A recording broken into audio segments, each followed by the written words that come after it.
nên đồng nút xe nó nút họ nút sẽ chua lúa gì đi để tôi phải không đó cho nên luôn nữa đấy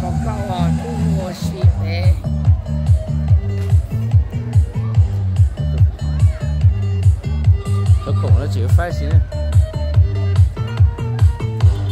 tôi khổng nó bây giờ là chỉ phải à chỉ phải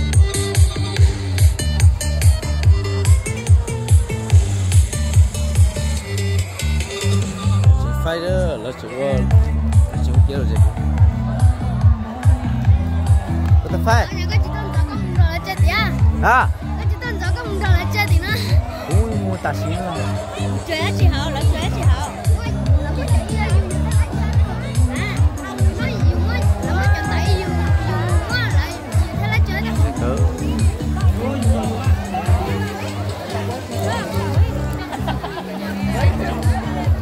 tao không biết tao không biết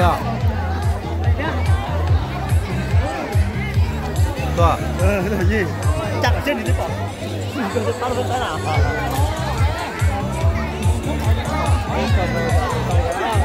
con vô cái à nó có cái tàu đi à chứ còn nó cái tàu đâu cái tàu đó có trong đó có là trong chế thế nào đâu tàu à cô cả tôm nó à dạ ô đi đi tao là tôm đi nhà tôi xem cho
trò chơi gì đấy em nhỉ?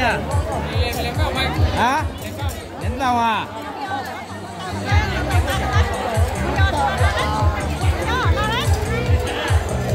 Một ném vòng trúng là được bao nhiêu đấy? Hả? Bánh kẹo à?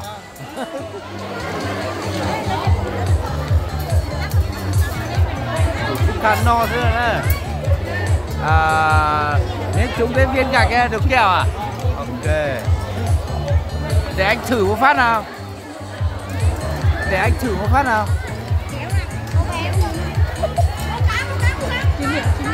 Để anh thử một phát nào. Em ơi, để anh thử một phát nào.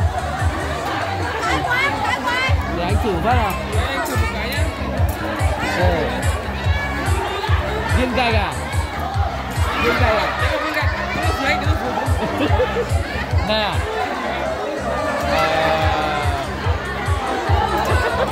Thế là chưa được đúng không?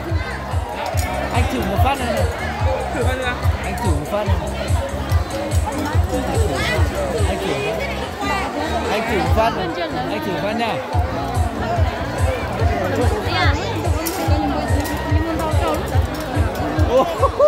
Có trúng đâu.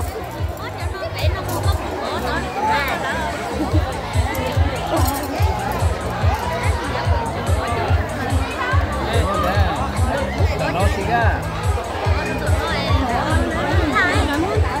Bên này, em ơi, bên này được cả ở đây à? Ok, nhưng mà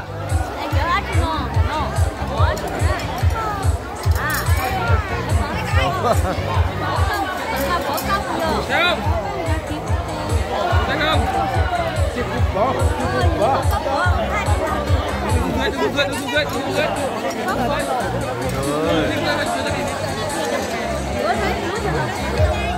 Mua cục bỏ thì tao no, đi sớm bỏ. Nhưng mà bỏ bên nó. Cứ thử rồi thì tao no.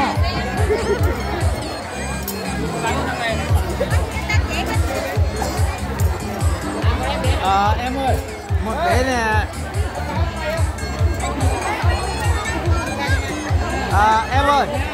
Em ơi, cho anh hỏi đi, một vé này được mấy vòng nhỉ? 3 vòng. Một cái này được 3 vòng à? Ok.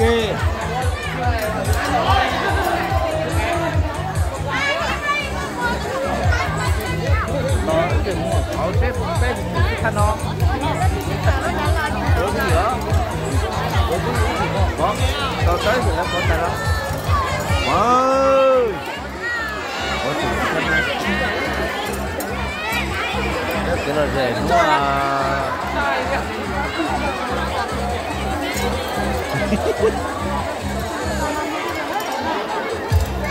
ô đã được kẹo rồi. Có lúc ở dưới trên nữa. Có người tàu đó.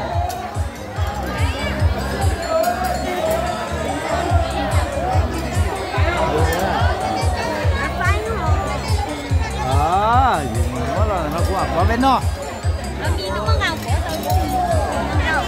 Có khẩu của ha.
Thôi cho xén nè.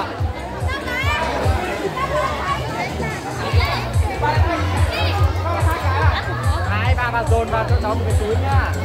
Một có kiến nè. Em có nén không? Rồi.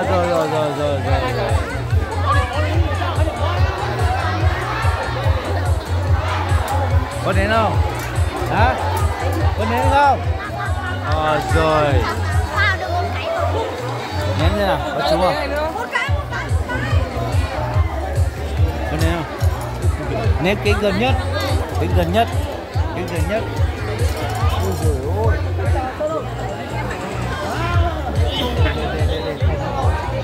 Ủa tao số thanh nó nặng rất là một chút thiệt. Ủa vậy cha số thanh nó hả?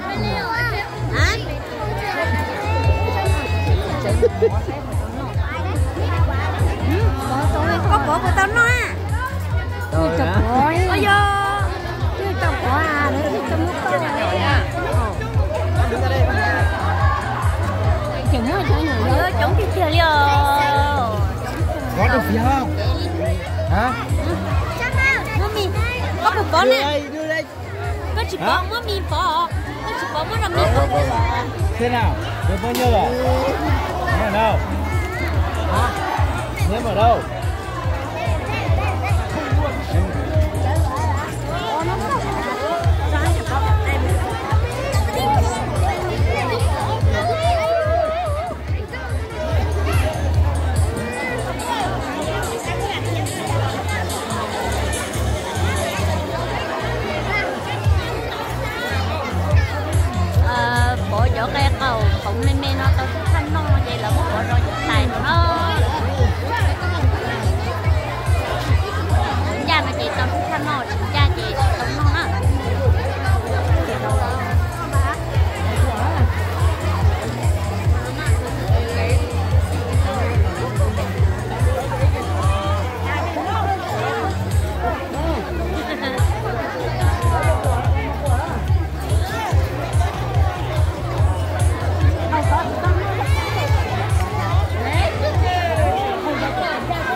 这个是鲜。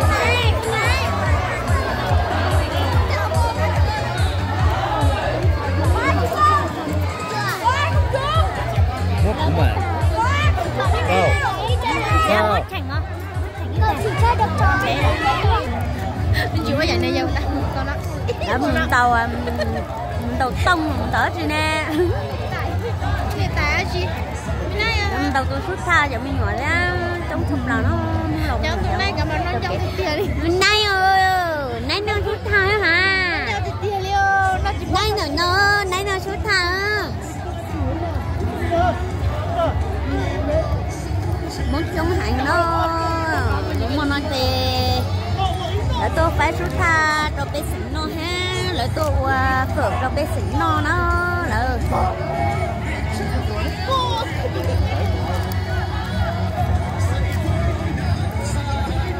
tôi chống hạnh á mà nói thì lại do mò cho bé xỉn nó nè.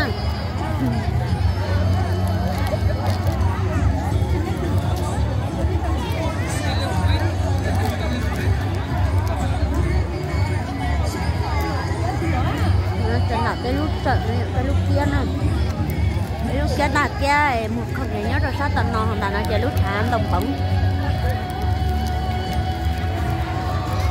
thế chống thẳng lắm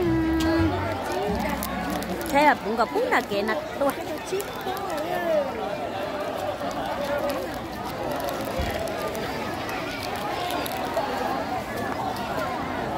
nó tại nhà cũng nhẹ nó các khan nó đi cũng nhẹ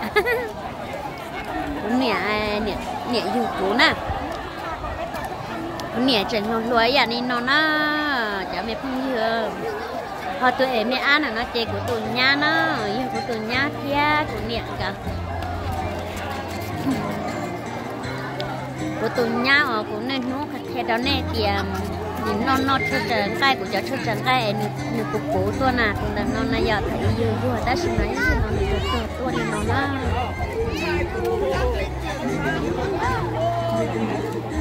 của trẻ của nè trận thừa thế dạo của giờ tuần thấy lo thế trẻ của nè tôi trận thừa muốn chống sập lờ nó chết để tôi ở xì tôi lại phải xuống tháp để nó tôi lại qua cửa để nó liền tới nó chết chầu để tôi theo chết chầu để thế sinh chỉ là quá chi còn nó chạy lại qua phở nhớ sao tôi chở lá cấu tụi nó nãy giờ qua cho lú lá cấu là qua pláu lá cấu rồi nó pláu lá cấu vậy thâu chỗ của đây qua phở chỗ bên nó chạy tá tổ quăng cây tá tổ là thằng ngay chỗ khu bên nó nãy giờ bé pláu thuộc khu bên nó là thằng ngay trâu phở nữa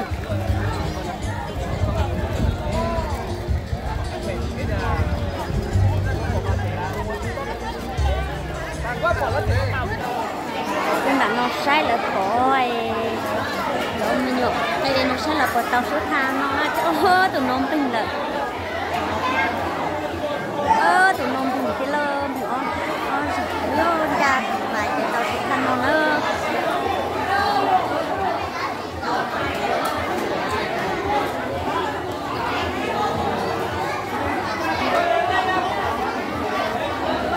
rẻ tiền là cho mình nhỏ nó mà ta xía sắp là nó là có cái tàu sút tha là mua sút tha này nhận kìa một chính gia lúc tài thì tàu sút tha nó này gia lúc tài thì tàu sút tha nó này nhận ôi ơi đây tụi cái gia liền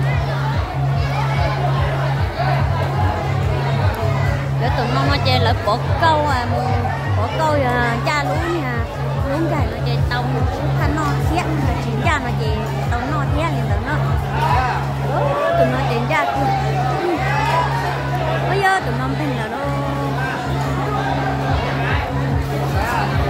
sai nó là rẻ tụi nó bây giờ chính ra kìa bây giờ chính ra kìa chỉ tao rất tham nó liệu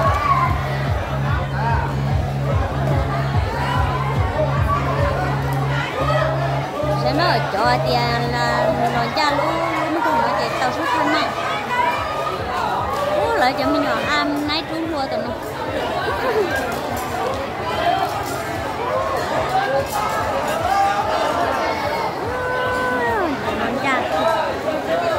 ôi chậm thằng rồi vậy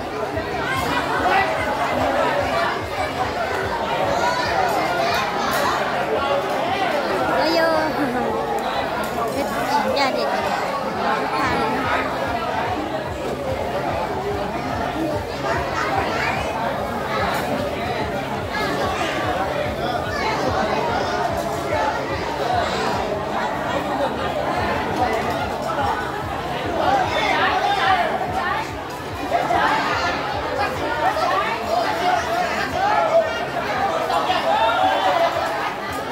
chỗ nào nó chê chỗ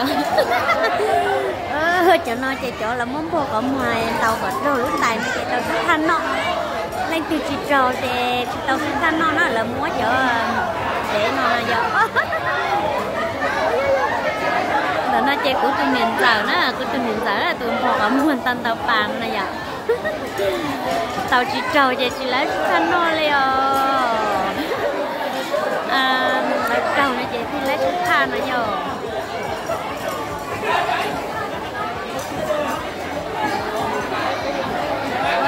đâu có tao rồi sẽ sắp lại như là chỗ tụi nó chê chỗ lá đây nó nói giờ chỗ tay lá đây nó chê lợn bò lên nó lần tàu trầu nó chạy tàu xuất thanh nó trầu chạy tàu trời thế tàu xuất thanh nó bây giờ tàu kia nó xuất thanh nó tụi nó có trầu đó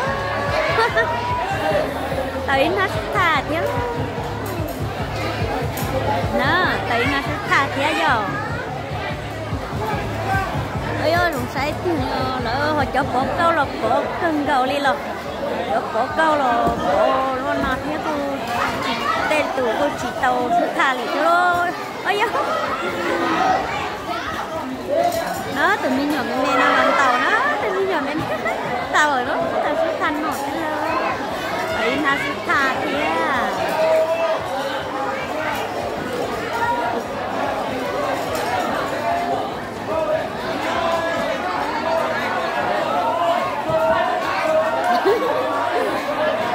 xã lừa chờ lỡ tương tự nó vô của tôi nhìn sợ cho nó từ từ cái đoàn tàu lúc tài nó từ từ nhìn sợ thế rồi chứ rồi chính ra thằng lỡ nó trời từ tàu nó xuống thật luôn xã lừa chờ lỡ xuân bớt một số ít bà nó cũng rất ở đó là đánh luôn thì tiêu mãi thì muốn làm móng chứ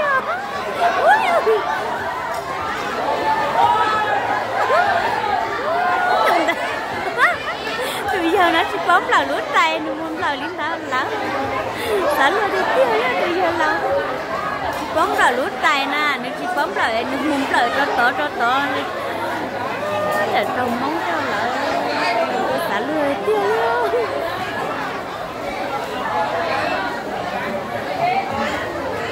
nó tụi nó chạy vào chụp phao nè con sợ ôi chụp bài da con tàu cũ đó là đẩy bà về nó từ mình chúng nó lòn tàu hết tàu chi trời đã lừa tiền liều lỡ cái chuyện đồng mong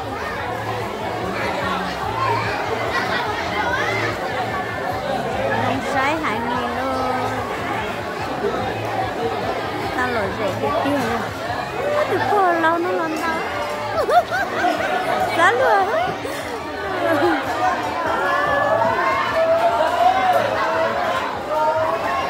ra liền nữa tao sẽ khăn thôi đi rồi luôn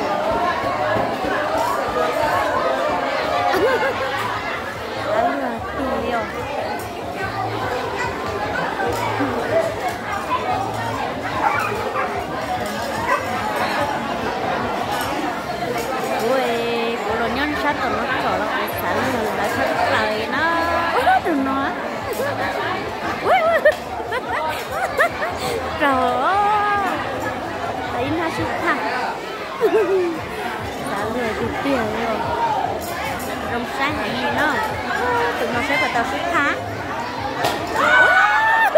để tụi ba lỗ già dán ôi giờ nhớ em sẽ chọc ba đây tôi trâu vô kéo lắm ở lượt trâu tụi cô tại nó nay giờ hồn chỉ rồi hành ba đã trâu đi nữa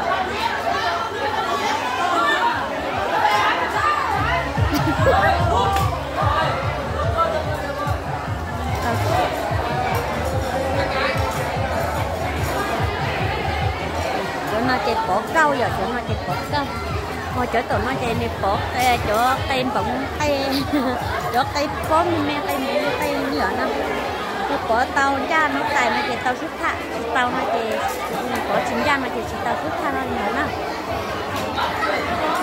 từ nay nhiều lên nè